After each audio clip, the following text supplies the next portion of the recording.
Bienvenidos a Entre Líneas. Mi nombre es Carmen París y si estás en segundo de bachillerato, este espacio es para ti. Hoy vamos a hablar de dos cuentos de Emilia Pardo Bazán: El indulto y Las medias rojas. Comenzaremos con el cuento de El indulto. Este se publicó en la Revista Ibérica en 1883 y después se recopiló en Cuentos de Marineda. Marineda es el nombre literario que la autora utiliza para referirse a Coruña. ¿Cuáles son las fuentes de las que bebe Emilia Pardo Bazán?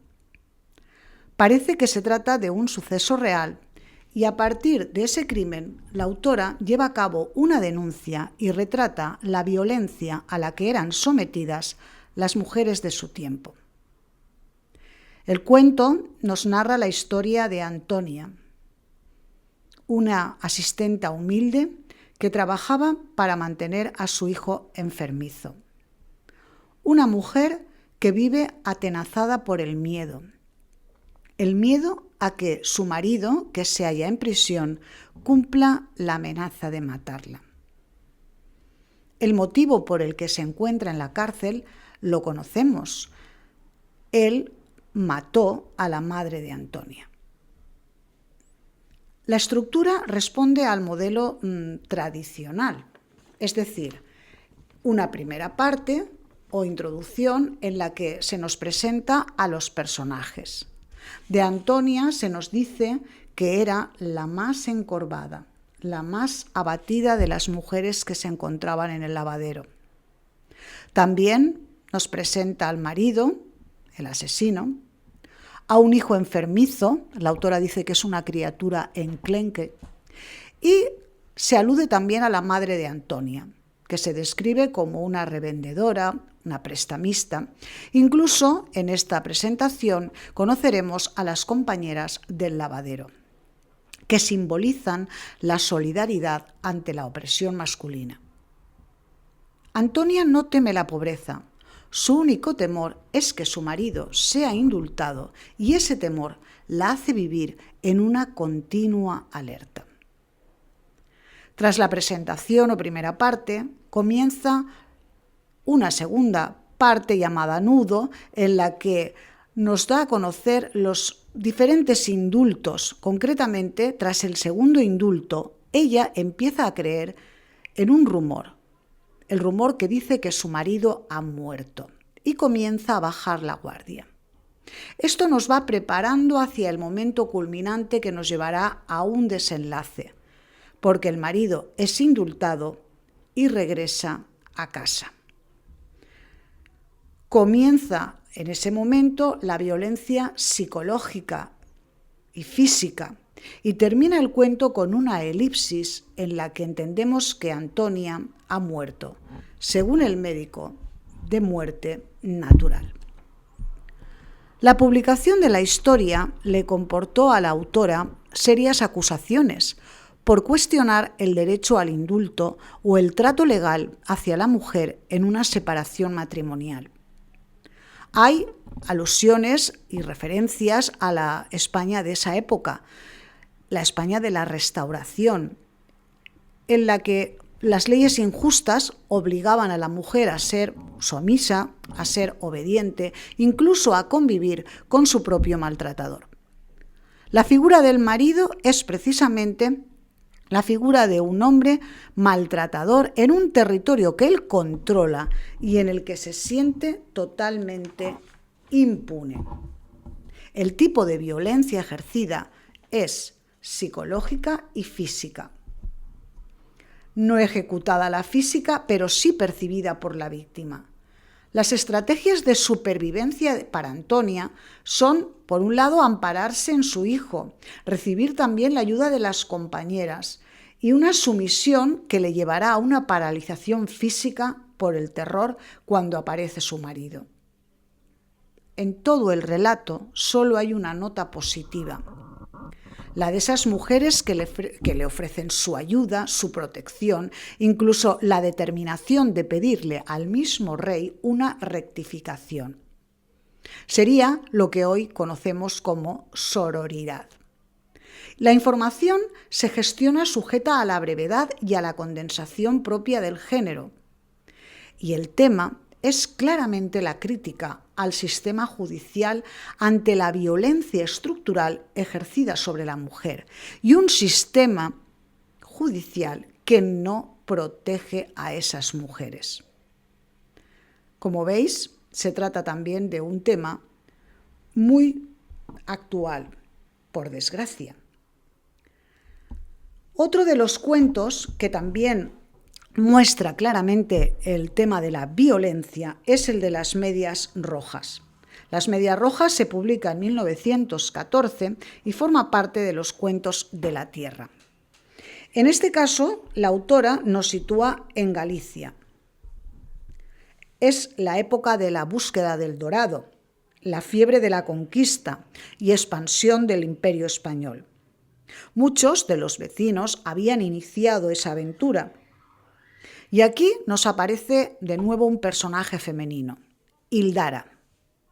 Hildara, a diferencia de Antonia, es una muchacha joven que vive con su padre en una apartada zona de Galicia y su sueño era precisamente emigrar a América.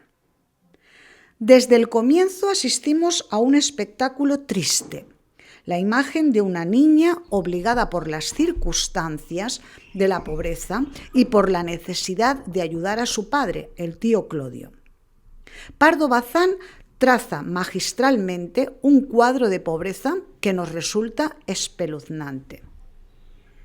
En una región destruida por la falta de trabajo, en la que no hay escuelas, en la que no hay nada que hacer y por lo tanto no hay nada que esperar.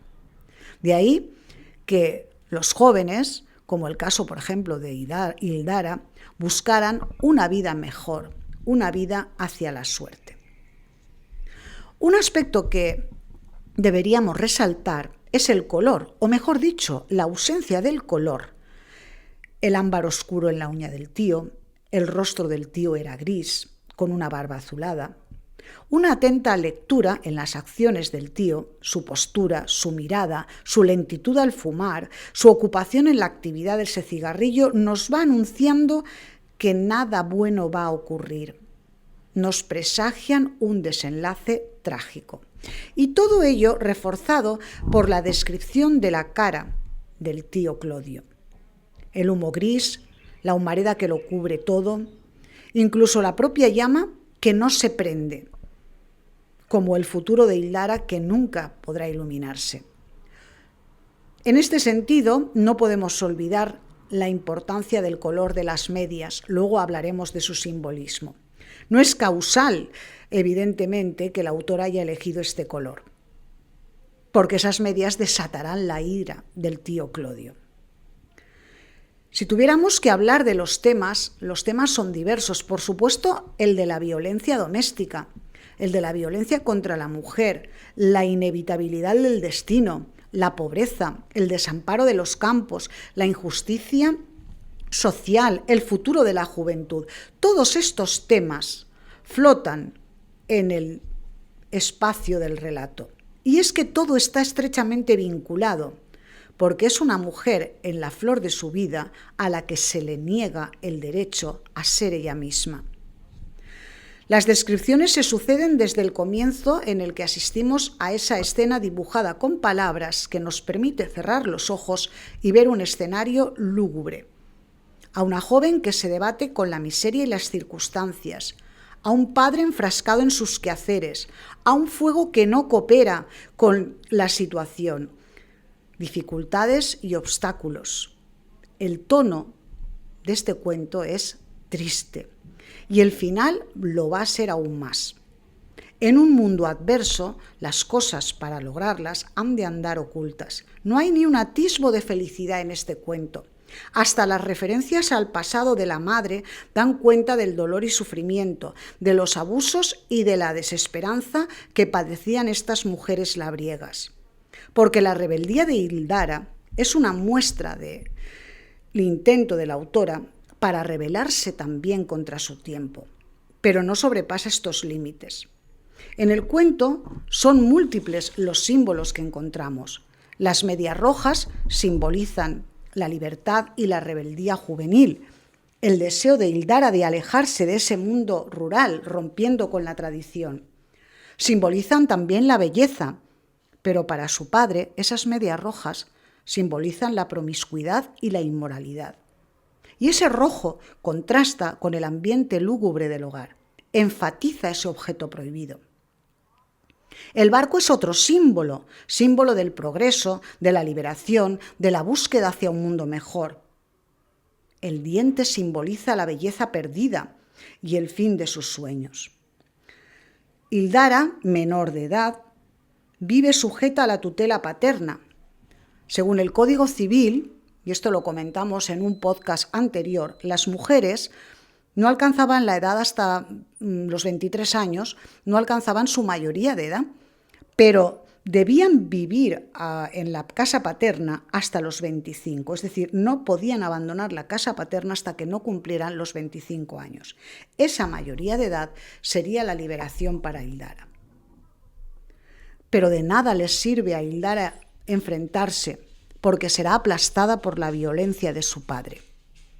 Emilia Pardo Bazán nos presenta aquí también un tema tan actual que llega hasta nuestros días, como es el de la violencia doméstica. Como habéis podido observar, tienen muchos elementos en común. En el próximo podcast comentaré otros cuentos como El mechón blanco y La resucitada. Recuerda que la preparación es la clave del éxito. Nos vemos próximamente.